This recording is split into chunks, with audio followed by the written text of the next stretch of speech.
Mientras el Real Madrid atravesaba semanas de ruido, dudas y debates internos sobre su proyecto deportivo, Brahim Díaz estaba viviendo una historia completamente paralela lejos de España. Marruecos lo recibió como algo más que un jugador de rotación, lo recibió como una pieza clave para una Copa Africana que se jugaba con una presión brutal, en casa, con la expectativa de todo un país. Desde el primer partido del torneo, Brahim dejó claro que no venía a esconderse. Marruecos debutó con autoridad y él respondió siendo decisivo, marcando diferencia entre líneas, pidiendo la pelota y apareciendo en los momentos importantes. Su primer gol llegó temprano en el torneo, en el primer partido contra Comoras, ante una selección que planteó un partido cerrado, y ese tanto no solo abrió el marcador, también abrió su torneo. A partir de ahí, Marruecos fue avanzando fase tras fase, primero superando la fase de grupos con solvencia, y después eliminando rivales cada vez más exigentes, mientras Brahim se consolidaba como uno de los nombres propios del equipo. En los partidos de eliminación directa su figura creció todavía más, contra selecciones físicamente durísimas. Brahim no solo aportó goles, también asistencias, faltas provocadas y una sensación constante de peligro cada vez que recibía entre líneas. Marcó en un cruce clave que permitió a Marruecos meterse en semifinales, y volvió a aparecer en otro partido grande, demostrando personalidad en escenarios donde muchos se esconden. El discurso alrededor de la selección marroquí empezó a cambiar. Ya no se hablaba solo del bloque, ya no se hablaba solo de Hakimi, se hablaba de Brahim como uno de los pilares ofensivos más grandes del equipo. Partido tras partido acumulaba minutos, confianza y liderazgo,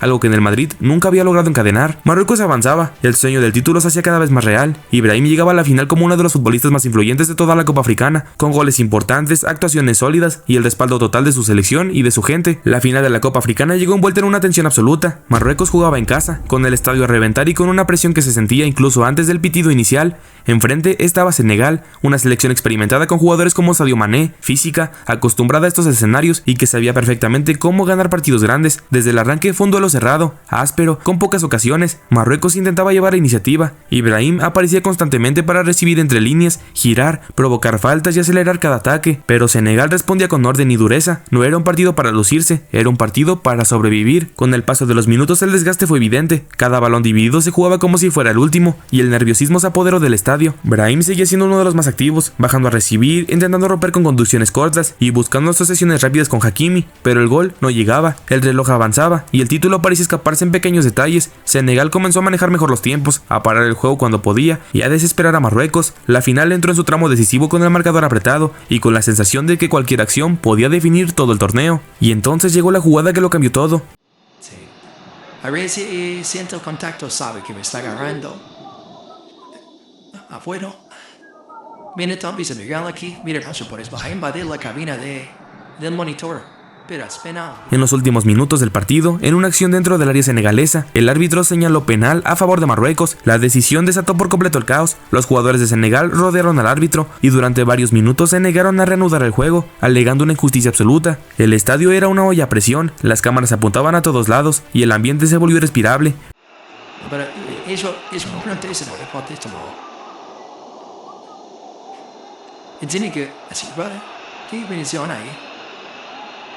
Allá van caminando, Cherif. Mientras eso pasaba, Brahim caminaba por todo el estadio, con sus compañeros, hacia el punto del penal. No era una decisión improvisada, el equipo confiaba en él, el técnico confiaba en él y el país entero lo miraba. En ese instante, Brahim pasó de ser el héroe del torneo a cargar con todo el peso de una nación sobre los hombros. Los jugadores de Senegal que se habían negado a reanudar el juego regresaron a la cancha, poco a poco fueron llegando. Mendy, el portero de Senegal, salió de los vestidores y se dirigía rumbo a la portería, y Sadio Mané lo sabía. Si Senegal perdía, iba a perder como los hombres, iban a perder como los guerreros que llegaron hasta esa final con lucha, con garra y con goles. No se iban a ir sin dar batalla. El balón fue colocado en el punto penal y el tiempo parecía haberse detenido. Las cámaras no se movían del rostro de Brahim, cada gesto suyo era analizado en tiempo real, la respiración acelerada, la mirada fija, las manos en la cintura intentando liberar la tensión. El estadio era un ruido constante, una mezcla de esperanza y ansiedad. Senegal seguía protestando, intentando romper la concentración de Marruecos, alargando el momento lo máximo posible. Brahim se mantuvo firme, no pidió el balón por casualidad, lo pidió porque se sentía preparado, porque durante todo el torneo había asumido responsabilidades y porque entendía que ese era el instante que definía carreras. El árbitro finalmente dio la orden. Brahim tomó carrera y decidió hacerlo a lo grande, un gesto de personalidad extrema en una final continental. En el último suspiro, con todo un país observando, el contacto fue limpio, el balón salió suave, pero el portero senegalés no se venció, quedó en el centro, leyó la intención y atrapó la pelota. En una fracción de segundo, el estadio pasó del grito al silencio absoluto. No hubo rebote, no hubo segunda oportunidad, el penal se había ido y con él la Copa Africana. La reacción fue inmediata y devastadora. Brahim Brahim se llevó las manos a la cara. Sus compañeros intentaron acercarse, pero el golpe emocional era demasiado fuerte. Las cámaras no tuvieron piedad. Lo siguieron en todo momento. Captaron sus ojos llenos de lágrimas, su mirada perdida, el peso de entender que había fallado en el momento más importante de toda su carrera internacional, que le había fallado a un país entero. Los tiempos extras comenzaron y en el minuto 94, Pape Gueye silenció el estadio con un golazo al ángulo. Marruecos pasó de tener la copa en las manos a no poder ni tocarla. El torneo se les había escapado. El pitido final llegó poco después y confirmó lo inevitable. Senegal campeón de la Copa Africana de Naciones, Marruecos subcampeón en casa y Brahim convertido injustamente en el rostro de la derrota. Las imágenes de Brahim llorando recorrieron el mundo en cuestión de minutos. Redes sociales, noticieros, debates televisivos. Para algunos era el villano, para otros el símbolo de valentía pura. Lo cierto es que ese penal no borraba todo lo que había hecho antes,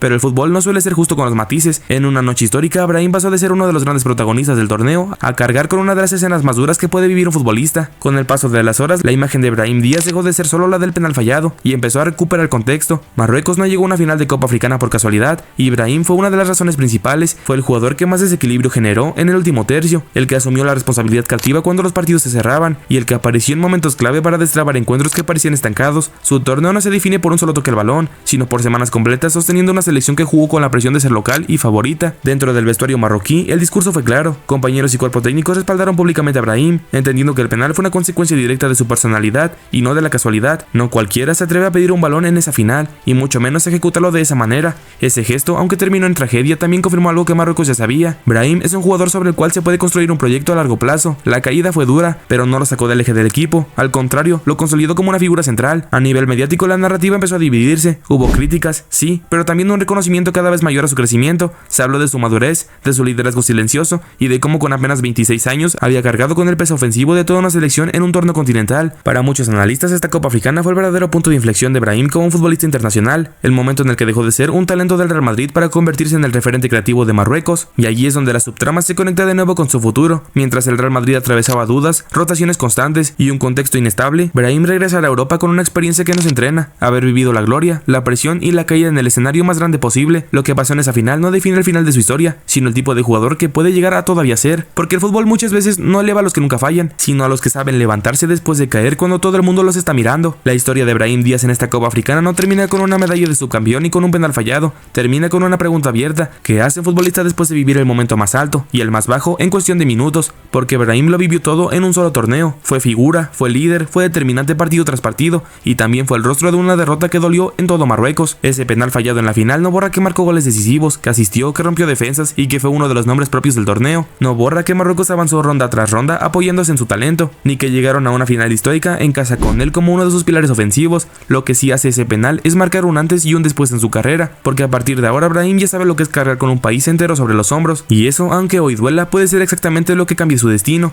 Brahim vuelve al Real Madrid no como un jugador de rotación, no como una promesa eterna, sino como un futbolista que ya enfrentó la presión máxima y no se escondió. El problema ya no es si tiene calidad, eso quedó claro en África. La pregunta real es si el Real Madrid está listo para darle el espacio que un jugador así necesita, o si esta subtrama terminará empujándolo a buscar su lugar lejos del Bernabéu, porque a veces las historias más duras no rompen a los jugadores, los terminan de construir, y la de Brahim después de esta Copa Africana ya no es la de un actor secundario, es la de alguien que está listo para ser protagonista, aunque el precio ya ha sido caer delante de todas las miradas de su propio país.